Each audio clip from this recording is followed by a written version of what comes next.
Yay, mold bout number 3. So happy.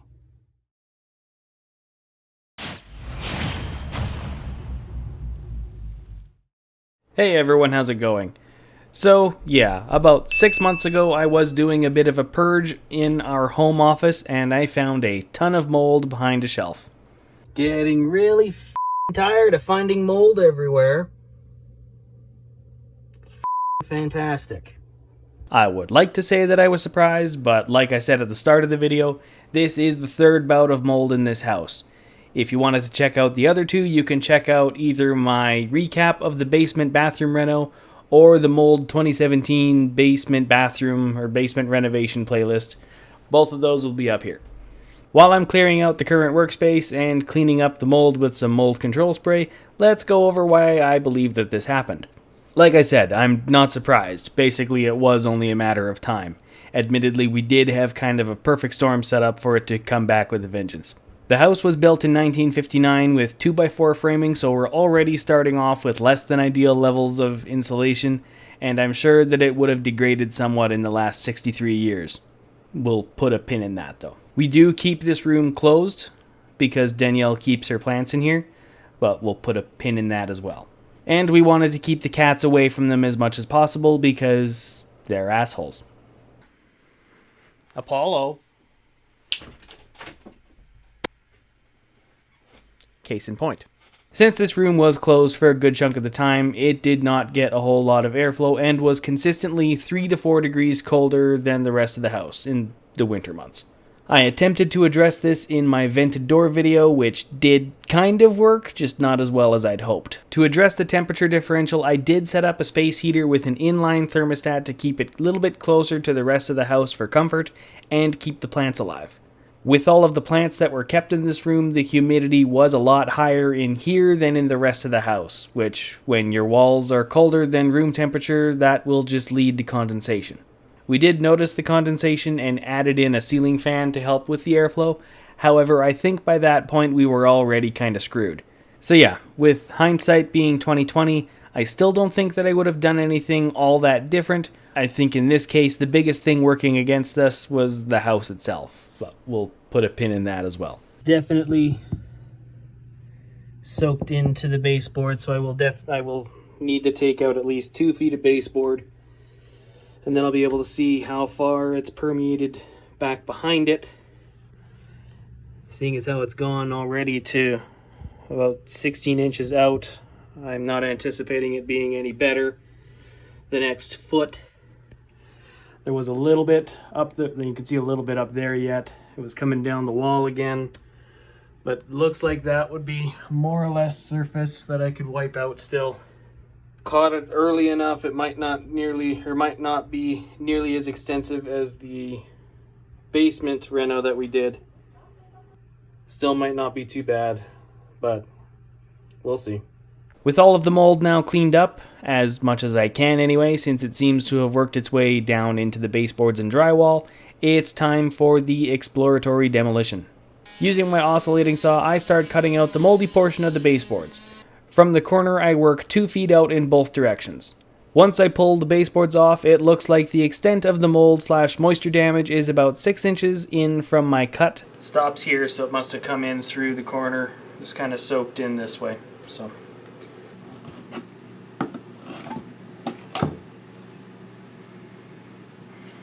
little bit more on this side. So at this point, I don't need to remove any more. So I move on from the baseboards onto the drywall. Same story here, I pulled off about 2 foot by 1 foot sections on both sides of the corner.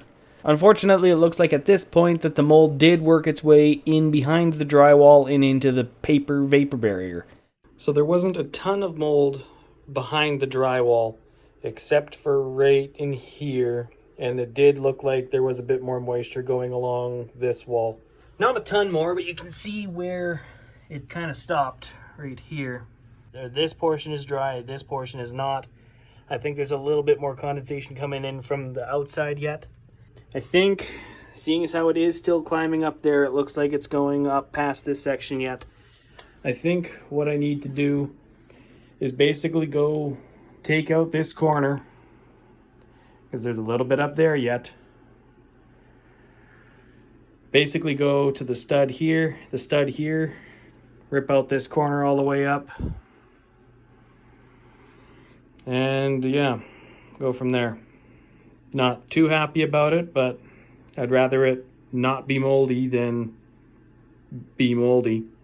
In the meantime, I'm going to take some of this leftover mold control spray that we picked up when I had the same issue in the basement, and I'm just going to douse everything in mold killer, because I'm supposed to spray it on and let it sit, and that really hasn't happened yet.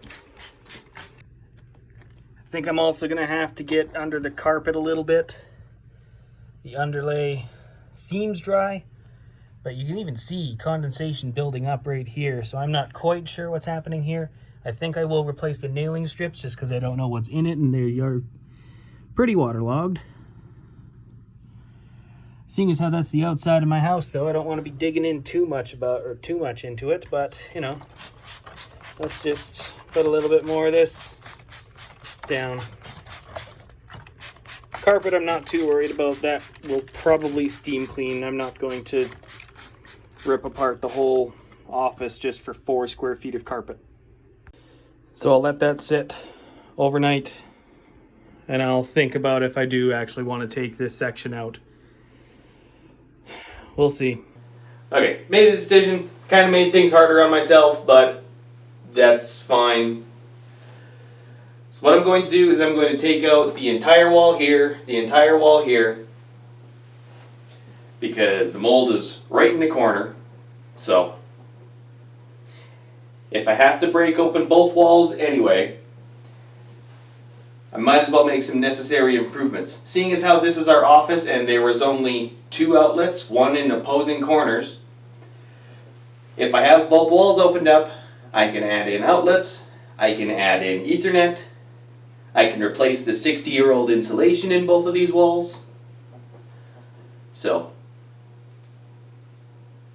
it just makes sense if I have to break open the wall to begin with, so might as well. And with that, I start ripping out all of the drywall.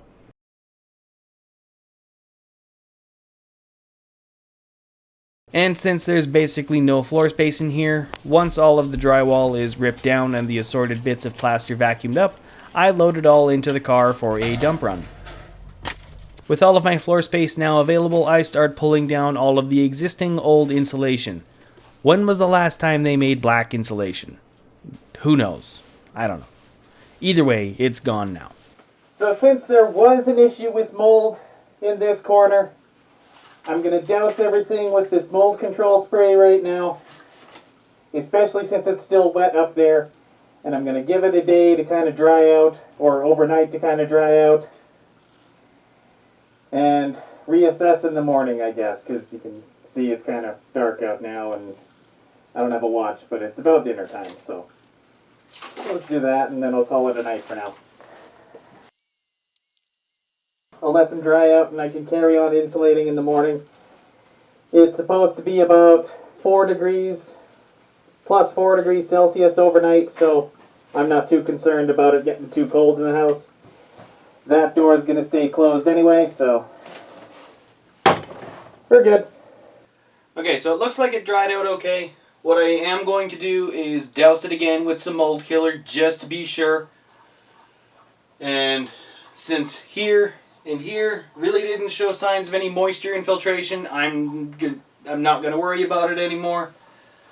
Still going to do the mold killer, but I'm going to remove the remaining insulation, douse this, then I can do the electrical, Ethernet, and start putting insulation back in, so should be good. Got a plan. Making progress. This is only day, well, no, it's been about a week, but 3rd day of actually, full working on it. The next day I come back and start digging into adding in the additional electrical outlets and Ethernet ports, which unfortunately requires breaking into a little bit more of the walls than I had anticipated, But that's okay, it's all easily fixed. Huh. That's a fun little cubby hole. Found this in it. I was worried it was going to be a piss jar, but looks like it's just dried adhesive. No idea how old it is. Seeing as how the house was built in 59, probably 58, 59. So 63, 64 years old. Because I doubt that this has seen the light of day in that long. Maybe I'll just leave it here. Why not? Now on this wall I am adding in outlets at countertop height because the long-term plan for this office now is to add in some cabinets and shelving into this corner, but that will be another project further down the line. But if I'm doing the work now, it makes sense to add it in now.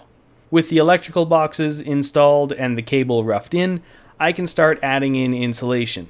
At the time I was installing this, it worked out quite well. When we found the mold, it was about minus 30 Celsius, and by the time I had the insulation removed and was reinstalling, we'd actually had a fairly unseasonable heat wave, which made it a lot less miserable having two walls completely uncovered. I ended up going with some R14 insulation, which would still fit into the 2x4 framing. A few days later, the temperature went back down to normal for January, and there was still a bit of a temperature differential between the office and the rest of the house. Not as bad as it was, but still not great. I figured that it was best to fix it now while I still had the walls open. It might have been better once I had the vapor barrier installed, but if there's a way to add a couple more Rs of insulation, now's the time to do it. In order to add those extra Rs, I picked up a few 2x12s since it was the cheapest value for board foot at the time, and started ripping them down into 2x2s at the table saw. A couple of them went a little squirrely on me, but when was the last time you found a straight 2x2 at the store? With the now 2x2s cut to size and cut to length with the miter saw off camera, I started screwing them into the studs, effectively turning 2x4 framing into 2x6 framing. I'll have to move the electrical boxes back out, but whatever. That's 2 screws per box, not a big deal. This also makes the room slightly smaller, since I'm technically bringing 2 walls in by 2 inches, but it's only 2 inches, BFD. With the framing now built out a little bit more, it's time to add in the couple extra Rs of insulation.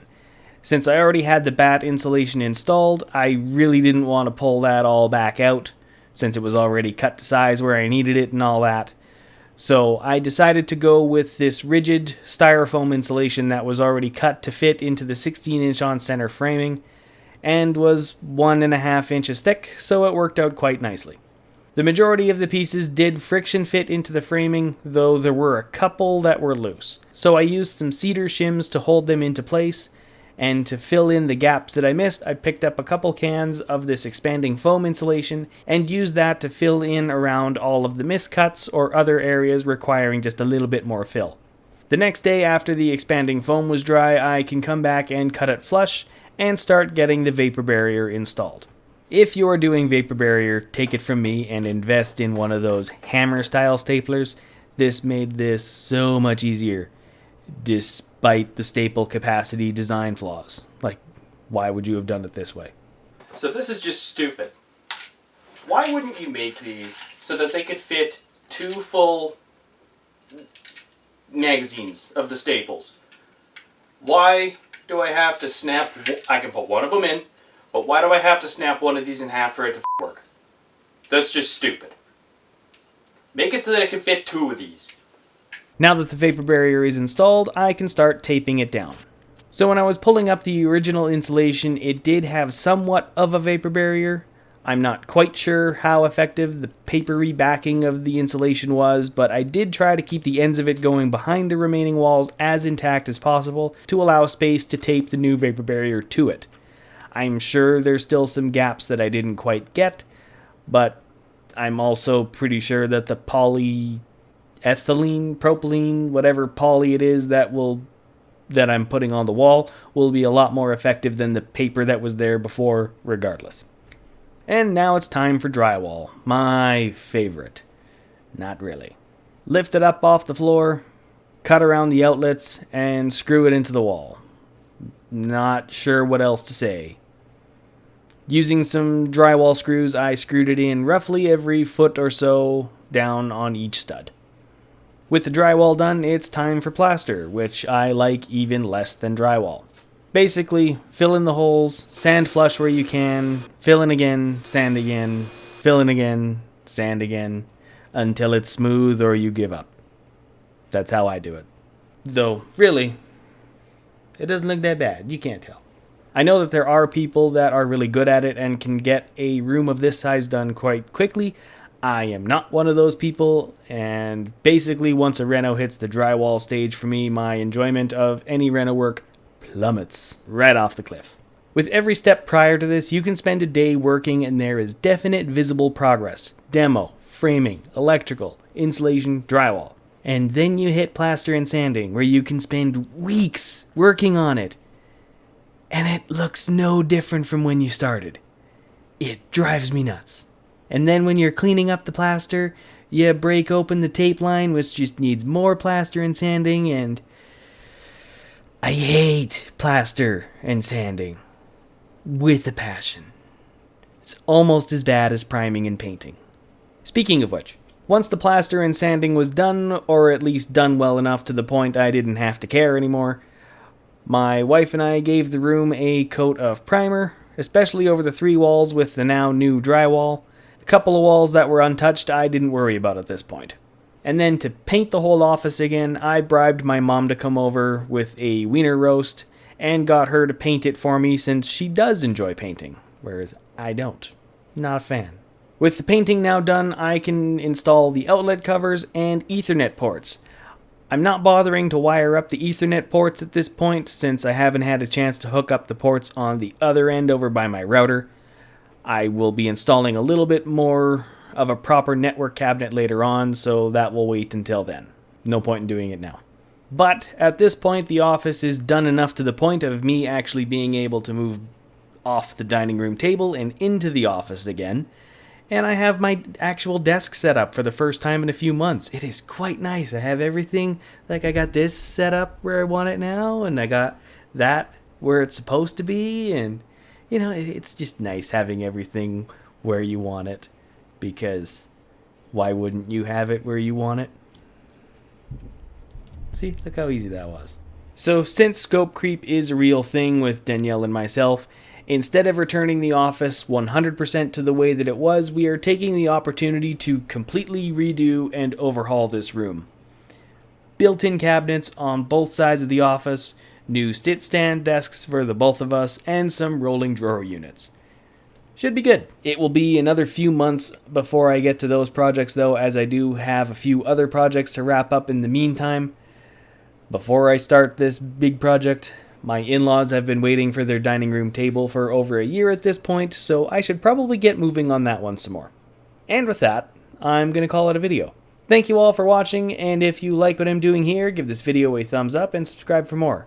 If you have any questions or comments, I look forward to reading them in the comment section below. And if you want to see more up-to-date projects, you can always follow me on Instagram at John the Schreiner.